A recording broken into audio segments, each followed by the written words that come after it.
জুবিন গাৰ্গক প্ৰথমতে ধন্যবাদ। জুবিন গাৰ্গে এটা পৰিয়ালক যি সহায় কৰিলে তাৰ বাবে নদী আৰু নাৰী জাগ্ৰত শক্তি অসম আৰু ব্যক্তিগতভাৱে মই তেখেতক ধন্যবাদ জনাইছো।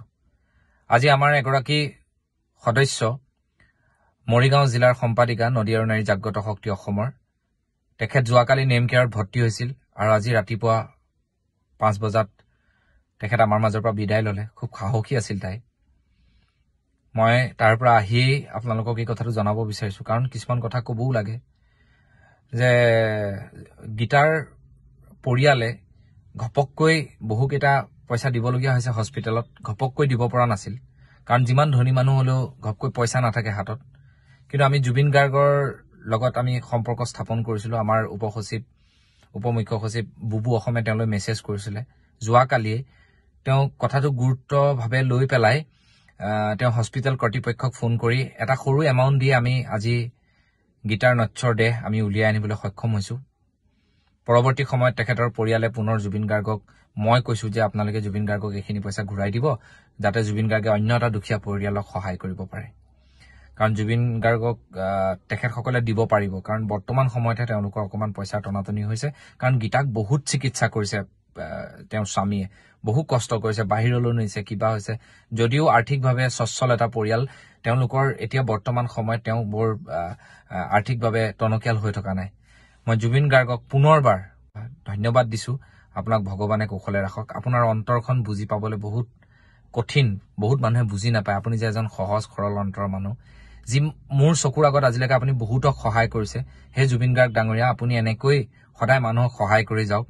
অকল এজন দুজন বুলিয়ে নহয়, মোৰ চকুৰ আগত বহুত মানুহক সহায় কৰা দেখিছো। তাৰ বাবে মই ভগৱানৰ ওচৰত প্ৰাৰ্থনা জনাইছো, আপোনাক যাতে শক্তি দিয়ক।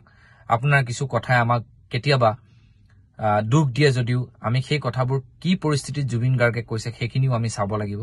জুবিন গাৰ্গক মই যিমান দূৰলৈ জানো এজন সহজ সৰল মানুহৰ প্ৰতি বেয়া ভাৱ নথকা, পৃথিৱীৰ এনেকুৱা মানুহ মই লগ পোৱা নাই যি আনৰ বেয়া নাভাবে। কোনোবা নহয় কোনোবা এজন মানুহৰ প্ৰতি বেয়া ভবা মানুহ লগেই পাওঁ যে ইয়াক ভাল নালাগে, কিন্তু জুবিন গাৰ্গ তেনেকুৱা নহয়। জুবিন গাৰ্গে আজি যি সহায় কৰিলে তাৰ কাৰণে ধন্যবাদ। গুৱাহাটী জিলা নদী আৰু নাৰী জাগ্ৰত শক্তি অসম আহি যেনেকৈ গীতাক বিদায় দিলে আপোনালোকৰ মই চৰণত ধৰি কৃতজ্ঞতা প্ৰকাশ কৰিছো।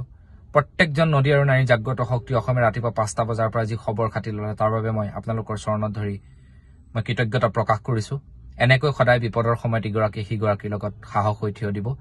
গীতাৰ স্বামী তথা পৰিয়ালক মই ধন্যবাদ দিছো। ইমান কষ্ট কৰিলে তেওঁৰ কাৰণে, কিন্তু তেওঁক জীয়াই ৰাখিব নোৱাৰিলে। মই প্ৰত্যেকজনক আৰু যিসকল শুভাকাংক্ষীয়ে গীতাৰ আশু আৰোগ্য কামনা কৰি আমালৈ মেছেজ প্ৰেৰণ কৰিছিল তেখেতসকলকো ধন্যবাদ জনাইছো। আমি বিপদত ইজনে সিজনে লগ হৈ থাকিব লাগিব। গীতা এগৰাকী খুব আমায়িক, ভদ্ৰ, নম্ৰ, সাহসী আছিল।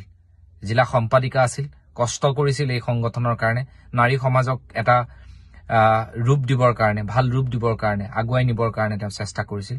তাৰ বাবে গীতাৰ ওচৰত মই চিৰকৃতজ্ঞ হৈ থাকিম। আমি অমৰ ঘোষণা কৰিছো তেওঁক আমাৰ সংগঠনৰ ফালৰ পৰা। মুখ্য সচিব হিচাপে মই তেখেতৰ সদায় আপুনি যিখিনি কৰি গ'ল সমাজৰ কাৰণে আমি সদায় মনত ৰাখিম। প্ৰত্যেকজন নদী আৰু নাৰী জাগ্ৰত শক্তি অসমৰ সদস্যই মনত ৰাখিব। প্ৰতিখন জিলাকে মই ধন্যবাদ দিছো। আপোনালোকে ৰাতিপুৱাৰ পৰা যেনেকৈ খবৰ খাতি মানসিক উৎসাহ দিছে আমাক, আমি গৈ ৰাতিপুৱা তেখেতক বিদায় দিলো। এইখিনি কথা এটা কাৰণেই কলো, যাতে পৰৱৰ্তী সময়ত কাৰোবাৰ বিপদ হলে আৰু 10জন মানুহ বিপদৰ সময়ত ওলাই আহে। মানুহ সম্পদত নালাগে, মানুহক বিপদতহে লাগে। এতিয়াও মই বাহিৰে আহিয়ে ভিডিঅ'টো বনাই আপোনালোকক কথাখিনি জনালো। আজি আমাৰ বাবে যদিও বহুত বেছি দুখৰ দিন, তথাপিও মই আপোনালোকক এইখিনি বক্তব্য আগবঢ়ালো। কোনেও যাতে দুখ দাই নধৰে, বেয়াকৈ যাতে কোনেও নিলিখে, আৰু এই মানৱতা সদায় যাতে থাকে আপোনালোকৰ সকলোৱে। ধন্যবাদ। জয় অসম, জয় গুৰু শংকৰ।